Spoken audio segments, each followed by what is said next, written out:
오늘 함께 읽으신 본문의 말씀을 중심으로 예수님께 배우는 기도 두 번째 시간을 여러분과 함께 말씀 나누도록 하겠습니다. 여러분, 저희가 인생을 살다가 보면 주변에서 이러저러한 훈수들을 받을 때가 있습니다. 그죠? 그 훈수들이 때로 도움이 됩니다. 참 어렸을 때 이렇게 장기를 좀 두어보면 제가 직접 둘 때는 전혀 보이지 않던 것이 옆에서 다른 사람들이 둘 때는 자꾸 보이는 거예요. 그래서 훈수를 두게 되는 거죠. 그게 장기판이면 그 훈수가 조금 잘못되었더라도 상관없을 것 같은데요, 만약에 저희들의 인생과 저희들의 믿음의 여정과 관계된 것이라면, 만약에 전문가가 아닌 사람의 훈수로 내 인생을 만들어가게 된다면 그 마지막과 결과는 담보할 수가 없게 되는 것이겠죠. 그래서 어떤 목사님은 그런 얘기 하시더라고요. 당신의 어떤 상황에 처하게 되면 많은 분들이 조언을 한다는 거예요. 말을 바꾸면 훈수를 둔다는 것이죠. 근데 그 목사님은 구별한다는 거예요. 그 분야의 전문가가 하는 말인가, 아니면 전문가가 아닌 비전문가가 지금 나한테 훈수를 두고 있는가. 그렇다면 비전문가가 하는 훈수라면 약간의 도움을 얻을 정도로 그냥 가볍게 듣는다 하십니다. 대신 전문가가 하는 훈수라고 한다면 조금 내가 이해가 잘 되지 않더라도, 내가 조금 다른 생각을 가지고 있었다고 할지라도 그 전문가의 훈수이기 때문에 매우 귀하게 여긴다라는 이야기를 하는 것을 들었습니다. 여러분, 저희들의 영적인 생활 어떻겠습니까? 만약에 저와 여러분이 인생을 살면서 이러저러한 훈수를 받고 살아가게 될 텐데, 영적인 생활에서 그 분야에 대한 전문가가 아닌 다른 사람의 훈수를 두고 내 믿음의 영역들을 고착화시켜 버렸어요. 그러면 그 고착화버린 내 습관은, 영적인 습관은 잘 변하지 않게 될 것이고, 변하지 않는 내 영적인 습관은 어떤 결과를 내게 가져올지를 우리가 장담하지 못하는 인생을 살게 될지 모른다는 것입니다. 저희들은 특별히 요즘에 지금 기도를 다루고 있어요. 기도는 어떻게 해야 하는 것일까요? 어떻게 하는 기도가 능력 있는 기도이고 어떤 기도가 바른 기도일까요? 라고 하는 것을 들을 때 저와 여러분이 여러 훈수들을 많이 들어왔을 것입니다. 먼저 많이 기도하셨던 권사님이나 장로님이나 집사님이나 혹은 목회자들에게 이러저러한 소식들을 들어왔을 것입니다. 저와 여러분 조금 조심스럽게 이제부터 예수님께서 우리에게 가르쳐 주시는, 예수님께 배우는 기도를 저희들이 알려고 하는 거거든요. 기도의 진짜 전문가가 누굴까? 우리들의 인생을 살면서 제가 늘 그런 질문을 드리잖아요.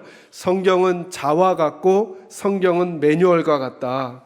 그러니까 여러분, 성경을 가지고 있느냐 가지고 있지 않느냐는, 이 내용을 내가 알고 있느냐 알고 있지 못하느냐는 마치 내게 자가 있느냐 자가 없느냐, 혹은 매뉴얼이 있느냐 없느냐로 구분할 수 있다라고 하는 것입니다.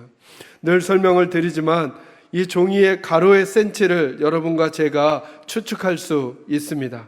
그러나 누구의 추측도 맞다고 장담하지 못합니다. 자를 가져다 대기 전까지는요. 우리 인생의 어떤 일들을 만났을 때 우리들은 나름대로 그 상황을 분석하고 추측합니다. 그러나 그것이 정말 바른 대처고 방안이고 처방인지는 장담할 수 없는 것입니다.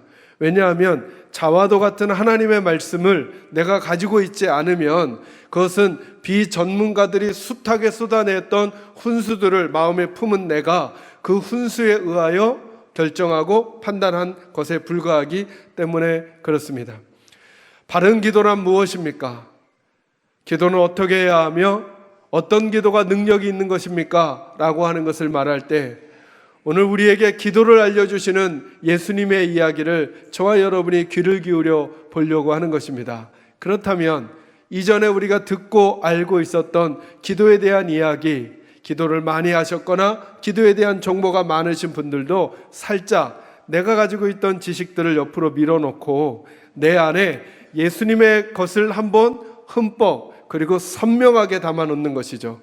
그리고 그분의 이야기가 내 인생의 자가 되게 하는 것이에요. 지난주에 다뤘던 이야기는 뭐냐 하면 아주 기도의 본질적인 내용입니다. 기도는 사람에게 하는 것이 아니라는 것입니다.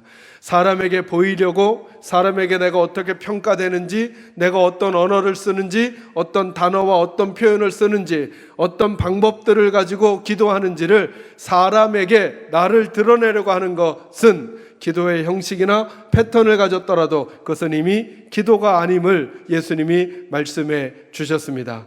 그렇게 하는 기도는 사람에게서 응답이 올 것입니다. 와, 저 사람은 한 번 기도하면 기도를 오래 하네. 저 사람은 기도할 때 단어들이 너무 예쁘네. 미사오그를 잘 쓰네. 저 사람은 기도가 처음부터 마지막까지 잘 배열이 돼 있네. 야, 참 기도 좋다. 기도 잘한다. 라고 사람들이 칭찬하는 칭찬으로 그의 기도는 거기서 끝이 납니다. 하나님께로부터는 아무런 반응과 대가가 오지 않을 기도라고 제가 얘기한 것 아니고 예수님이 그리 말씀하셨습니다. 오늘은 이제 저희가 두 번째 예수님에게서 기도를 배우려고 합니다. 우리가 가지고 있었던 기도의 생각들 잠깐 옆으로 밀어놓고 예수님은 기도에 대해서 뭐라고 말씀하시는가? 하나님의 매뉴얼인 이 성경책을 집중하여 보면서 말씀 나누도록 하겠습니다.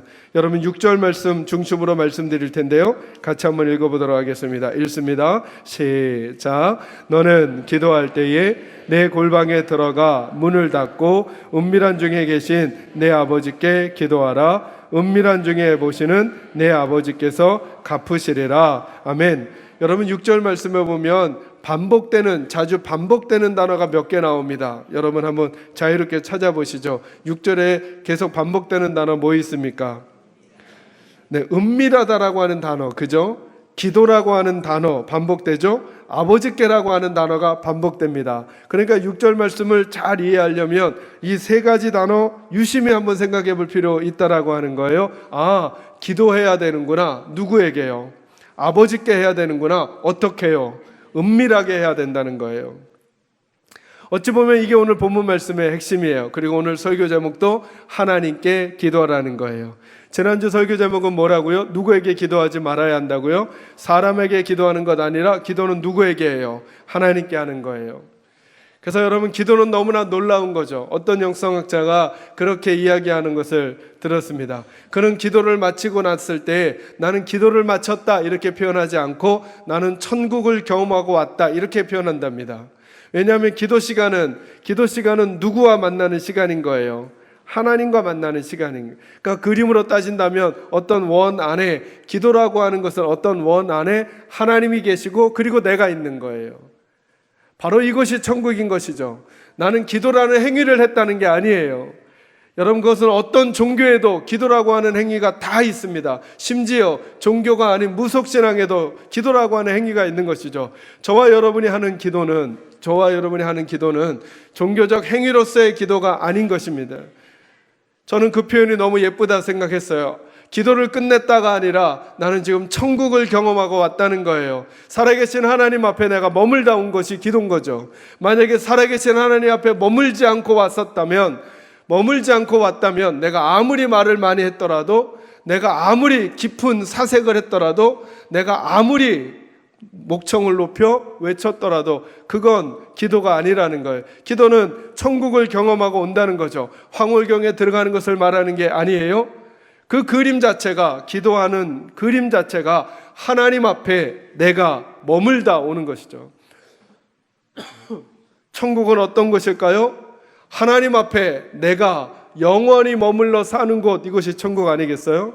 그럼 예수 믿는 우리의 삶도 천국과도 같은 삶이 될 수 있다면 순간순간을 하나님 앞에 머물러 사는 것이죠. 하나님이 계시고 그리고 그 안에 내가 있는 것이죠. 이 그림의 엑기스가 기도라는 거예요. 저는 우리 사랑하는 계산절교 식구들이 하나님 앞에 기도하는 분들이 되기를 주의 이름으로 축원합니다. 자, 기도를 사람에게 하면 답은 누구에게 온다고요? 사람에게서. 하나님께 기도하면 답은 누구에게서 올까요? 하나님께로부터 오죠. 이 말씀을, 틀림이 없는 말씀을 주시는 예수님이 약속하셨어요. 오늘 본문의 끝부분 보시기 바랍니다. 너는 기도할 때에 내 골방에 들어가 문을 닫고 은밀한 중에 보시는 내 아버지께 기도하라. 은밀한 중에 보시는 내 아버지께서 어떻게 하신다고요? 갚으시리라. 아멘. 여러분, 기도가 중요한 이유는 뭐냐 하면 기도는 하나님의 복을 기대하는 거거든요. 놀라워요, 여러분. 왜 놀라운가? 우린 자꾸 이런 생각하는 게 많아요. 그 생각이 다 틀리다 할 수는 없지만 너무나 합리적으로 생각하려고 하는 것에 대한 함정이에요. 기도도 하지만 열심히 살아야 답이 온다는 거예요. 기도도 하고 공부를 열심히 해야만 답이 온다는 거예요. 이거 어려워요, 쉬워요? 아니, 이해하기가 논리적으로 납득이 돼요, 안 돼요? 납득 너무 잘 되죠. 그러니까 기도도 하고 열심히 하면 된다. 이 패턴은 우리에게 너무 쉬운 거예요. 그러다 보니까 우리들의 마음은 늘 어디에다 무게를 두게 되느냐면 기도보다 두 번째 것에 무게가 드는 거예요. 기도도 하고 내가 뭐도 했어요. 열심히 노력도 했어요. 그런데 답이 왔어요. 누구 덕일까요? 누구 덕일까요? 자꾸 내 덕인 거예요. 내 덕인 거예요. 네, 여러분, 예수님의 패턴에 저와 여러분이 좀 귀를 기울여 보려고요. 예수님 지금 뭐라고 말씀하시느냐 하면, 너는 기도할 때에 내 골방에 들어가 문을 닫고 은밀한 중에 계신 내 아버지께 기도하라. 은밀한 중에 보시는 내 아버지께서 뭐 한다고요? 갚으신다고. 뭐 하면요? 기도하고 열심히 살면요? 아니면 기도하면요? 기도하면요. 자, 왜 예수님께서는 열심히 살아야 된다, 열심히 노력해야 된다는 말씀을 지금은 안 하실까요? 지금 왜 안 하실까요? 여러분, 이 부분을 더 마음속에 깊이 새겨놓아야 한다는 거예요. 우리들의 노력으로만 우리 인생이 결코 될 수 없다는 거예요. 여러분, 나중에 전도서라고 하는 성경을 한번 꼭 읽어보세요. 모든 것이 헛되고 헛되며 헛되고 헛되니 모든 것이 헛되도다, 이렇게 말해요. 지식을 추구하는 인생 살아봤더니 마지막에 헛되다라는 거. 헛되다라는 말은 텅 비어버렸다는 거예요. 이게 나를 꽉 채우는 인생일 줄 알고 지식을 추구하는 인생을 살았다는 거예요. 지식을 추구해보고 나중에 보니까 이걸 누가 썼냐 하면 지혜와 지식의 왕이었던 솔로몬이 쓴 성경이 전도서거든요. 나중에 보니까 텅 비었다라는 거예요. 돈도 추구해봤다는 거예요. 돈만 많으면 될 줄 알았다는 거예요. 돈을 많이 버느라고 노력하고 애쓰고 살았다는 거예요. 그런데 나중에 돈을 많이 모아봐도 텅 비더라는 거예요. 내 마음을 채울 수가 없더라는 거예요. 그 전도서의 결론이 뭐냐 하면 하나님과 하나님의 말씀을 순복하는 것만이 가장 아름다운 인생이라고 그가 깨닫게 되었어요.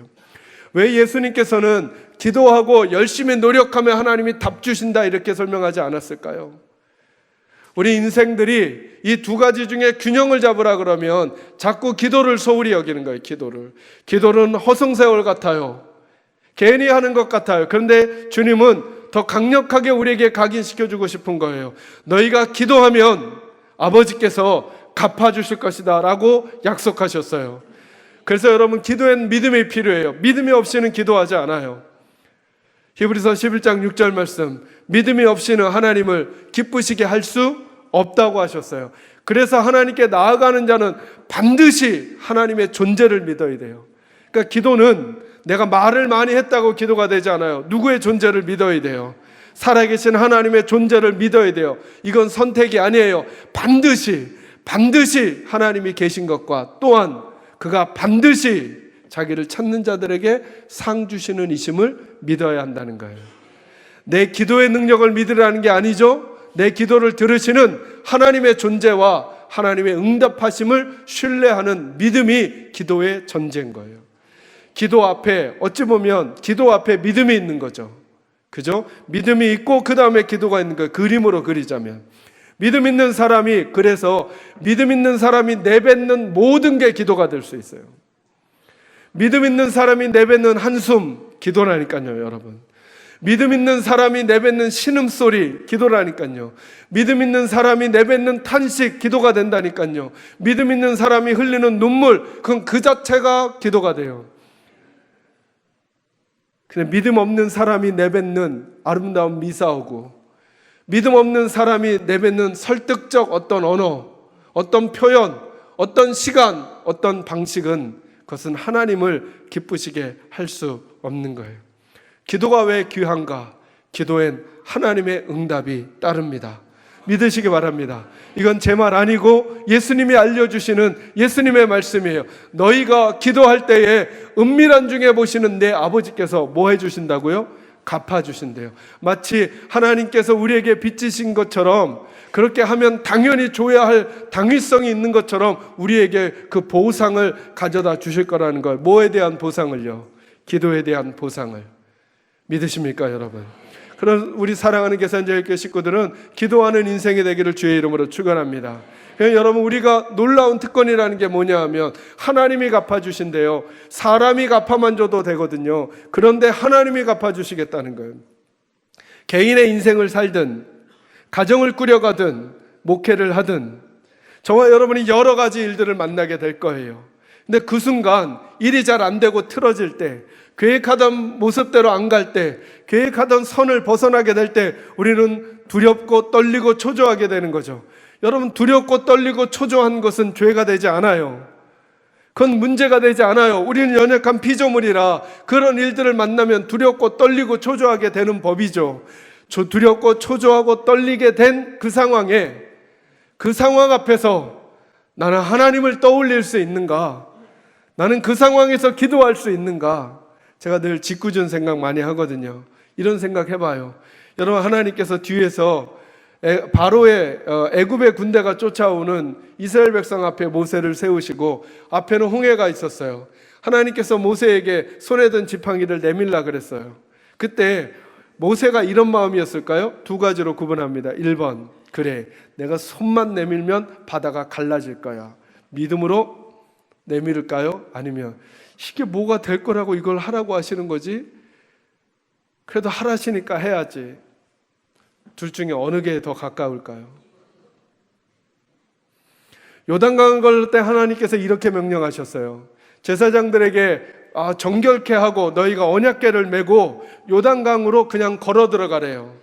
그들의 마음이 어땠을까요? 두 가지로. 하나, 분명히 자신만만하게 갈라질 거야 생각하고 막 조금의 두려움도 없이 걸어 들어갔을까요? 이러다 죽는 거 아니야? 그런데 하라시니까 해봐야지 하고, 둘 중에 어느 게 조금 더 가까울까요? 그렇겠죠.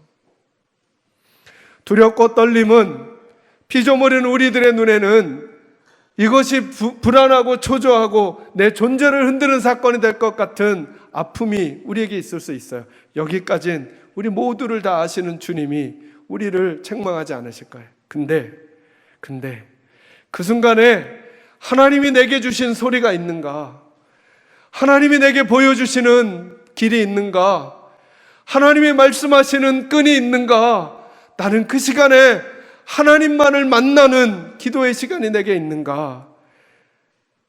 그리고 하나님이 내가 기도하면 갚아주실 거야를 믿기 때문에 지금 조금 길이 굽어졌지만, 내가 가려는 길에서 내가 탈선해 가고 있는 것 같지만, 내가 계획한 일이 암초를 만났지만 나는 절망이라고 말하지 않고 다시 아버지 하나님 앞에 기도하면서 내 하나님의 백성의 눈빛과 태도와 자세와 낯빛을 바꾸지 않고 그 걸음을 걸어갈 테야 라고 하는 선택을 우리는 할 수 있겠는가라고 하는 것이죠. 저는 우리가 그런 인생을 살도록 하나님께서 우리를 기도로 부르신다고 생각해요. 목회를 하면서, 가정을 꾸려가면서, 여러분, 저와 여러분의 개인의 인생을 살면서 수많은 일들을 만날 테죠. 그때마다 기도하며 하나님이 갚아주실 거니까, 그래, 사람은 이렇게 응답하지 않았지만, 이 사건은 내게 이렇게 응답하지 않았지만, 그래도 나는 하나님 앞에 또 하나님이 나를 이끌어내실 거야. 믿는 믿음으로 기도할 거야. 그리고 내 모습과 태도를 변하지 아니하고 주님 백성답게 살 테야 라고 하는 일을 담대히 할 수 있는 그 근거가 이 기도라는 거예요. 하나님이 여러분에게 갚아주실 것입니다. 그러니 하나님 앞에 기도하는 백성으로 살기를 주의 이름으로 축원합니다. 그 삶을 위해서 기도를 오늘 본문에서 알려주셔요. 그게 초반부 부분이에요. 다시 한 번만 초반부를 읽도록 하겠습니다. 읽습니다. 시작. 너는 기도할 때에 내 골방에 들어가 문을 닫고 은밀한 중에 계신 내 아버지께 기도하라. 아멘. 이 부분을 성경을 자세히 읽으면 세 부분으로 구분이 되어 있습니다. 첫째, 어디로 들어가라? 골방보다 더 중요한 단어가 있습니다.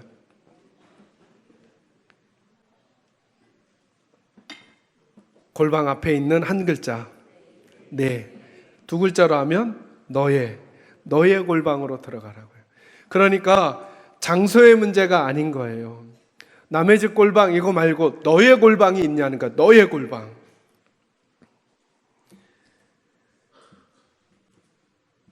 예수님이 기도를 가르쳐 주면서 기도의 본질은 이거라는 거예요. 어디로 들어가는 거라고요? 내 골방으로 들어가는 거예요. 내 골방으로. 내 골방으로 들어간다는 건 지금 내가 처한 상황, 내가 지금 만난 상황, 사건, 내가 내린 결정, 결단, 방법을 떠나는 것을 말하는 거예요. 떠나는 거예요. 그리고 누구의 골방으로 들어가요? 내 골방. 거기서 누구를 만나는 거예요? 하나님을 만나는 거예요.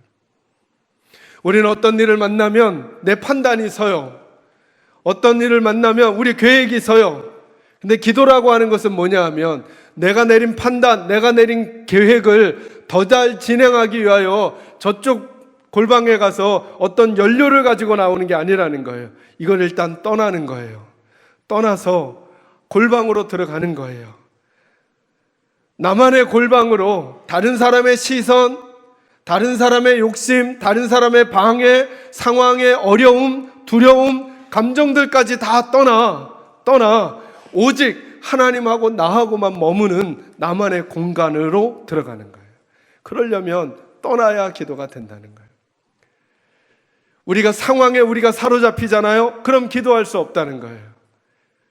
상황에 사로잡히면 기도가 안 되는 거예요. 맞아요. 그런 상황을 내가 만났어요. 그럴지라도 이 상황을 떠나는 거예요. 그리고 내 골방으로 들어가는 거예요. 그곳에 계신 하나님께 가는 거예요. 나만의 골방으로. 여러분, 적절한 거리가 필요하다는 거예요. 내 목적과 내 방법, 내 관심과 내가 좋아하는 것들을 추구하기 전에 그때 기도해야 하는 거예요. 이 목적이 내 하나님과 맞는가? 이 방법이 내 하나님과 맞는가?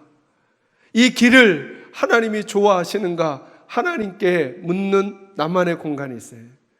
그 공간으로 안 가면 내 옆에 항상 다른 사람이 있고 다른 상황이 있고 위치가 있어요.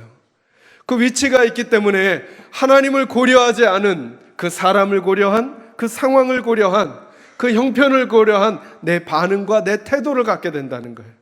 그럼 우리는 하나님 앞에서 살지 못하고 사람들 앞에서, 세상 앞에서만 살게 된다는 거죠. 하나님과만 교제할 수 있는 곳이라면, 여러분, 이것은 우리 집에 어떤 골방을 마련하라는 게 아니에요. 하나님과 나만이 있을 수 있는, 방해받지 않는 그런 시간과 장소, 환경을 나는 가지고 있느냐는 거예요. 여러분, 한번 꼭 생각해 보세요. 여러분은 다른 것에 방해받지 않을 여러분만의 자리가 있으세요? 하나님을 만나는? 의외로 우리가 이 세상을 살면서 정보가 빨라지고 과학이 발달하면서 우리가 홀로 있을 시간이 거반 없어요. 요즘은 화장실에도 혼자 안 가죠. 스마트폰님을 모시고 가잖아요. 가서 내가 화장실에 온 건지 스마트폰을 보러 온 건지 거기서도 세상과 소통하고 다른 분하고 문자 주고받고 그러고 있잖아요. 그죠? 그런 인생을 사는 우리들의 시간 속에 내 골방이 있는가? 내 골방. 아무도 방해하지 않을 내 골방이 있는가 점검하셔야 되는. 기도 시간은 그 골방이라는 거죠. 오늘 이 예배를 같이 드려도, 같이 찬양을 해도, 같은 공간에서 기도를 해도 우리는 골방을 만들 수 있는 거예요. 그러려면 두 번째 단계가 필요해요. 뭐라고 말씀하시죠? 내 골방에 들어가 뭐 하라고요? 문을 닫으라는 거예요. 문을 뭐 하라? 닫으라. 문을 닫는 건 단절시키는 거예요. 단절. 골방에 들어갔는데도 문을 다 열어놔. 그럼 골방이 아닌 거죠. 그죠? 내가 지금 골방처럼 하나님 앞에 찬양하고 기도하는데 문을 다 열어놔. 다 열어놓는다는 걸 뭐죠? 단절시키지 않는다는 거예요. 누구와? 옆에 있는 사람과 내가 만난 상황과 단절시키지 않는다는 거예요. 그러면 기도가 안 된다는 거예요. 너무 재밌는 그림은 이거예요. 예수님이 그리신 기도의 그림은 이거라는 거죠. 기도는 어디와 단절시키는 거예요? 세상과 나를 단절시키고 누구에게 나를 열어드리는 거예요? 하나님께 나를 열어드리는 그림이에요. 기도하지 않는 사람은요, 거꾸로 누구를 단절시키는 거예요? 나에게서 하나님을 단절시키고 나를 어디에다가 열어주는 거예요? 세상에다가. 그래서 문을 닫으라고 하시는 거예요. 기도 시간은 단절하는 거예요. 찬양 시간은 단절하는 거예요. 예배 시간은 단절하는 거예요. 옆에 있는 분과. 그래서 여러분, 가능하면 잘 조시는 남편이 있으시면 남편하고 같이 앉지 마세요. 왜냐하면 이 집사님은 사명이 뭐냐면 남편 깨우는 거야. 예배 시간에 계속 남편 깨우다가 예배가 다 끝나. 그분은 그냥 주무시게 놔둘 수 있는 담대함이 없거든. 딴 데 앉으시는 게 나아요. 그래야 남편도 푹 주무시고 개운하게 일어나시고 여러분도 여러분의 예배에 집중하셔요. 찌르면서 그냥 찌르는 거 아니죠. 이럴 테면 예배에 왜 와? 왜 와? 내가 안 온다 그랬잖아. 안 온다 그랬잖아. 안 돼요. 안 돼. 단절시키셔야 돼요. 기도 자리, 예배 자리, 찬양 자리. 이 인간도 좀 같이 기도를 크게 했으면 이렇게 기도를 크게 안 해. 그냥 놔두셔요. 네. 여러분만 단절하고 하나님을 만나셔야 돼. 하나님을 만나야 그분을 진짜 도와줄 수 있어요. 이해되세요? 무슨 말인지. 네. 그럼 제가 다음 주부터는 눈치챌 거예요. 여집사님은 여기, 남집사님은 저기 앉았으면 주무실 준비하셨구나. 네. 차라리 그럴지라도 같이 앉았더라도 나랑 방식이 다르다도 옆에 분을 자꾸 신경 쓰지 말고 단절하셔야 돼요. 오늘 이 자리가 골방이 될 수 있어요. 여러분 문을 닫으셔야 돼요. 문을 닫고 나의 이 태도를 옆에 사람이 어떻게 생각할까가 아니라 그 골방 안에서 문을 딱 닫고 누구에게만, 하나님에게만 나를 열어드리는 거예요. 기도하지 않는다는 건 세상에는 나를 다 열어놓고 하나님에게 문을 닫은 것과 똑같아요. 그죠? 이게 기도의 의미라는 거예요. 적어도 우리 주님 예수님이. 그래서 여러분, 우리가 가는 골방은 문을 닫을 수 있는 곳이라면 어디든 가능한 거예요. 그래서 어떤 분은 산책하는 순간이 자기가 골방으로 들어가는 시간이라는 거예요.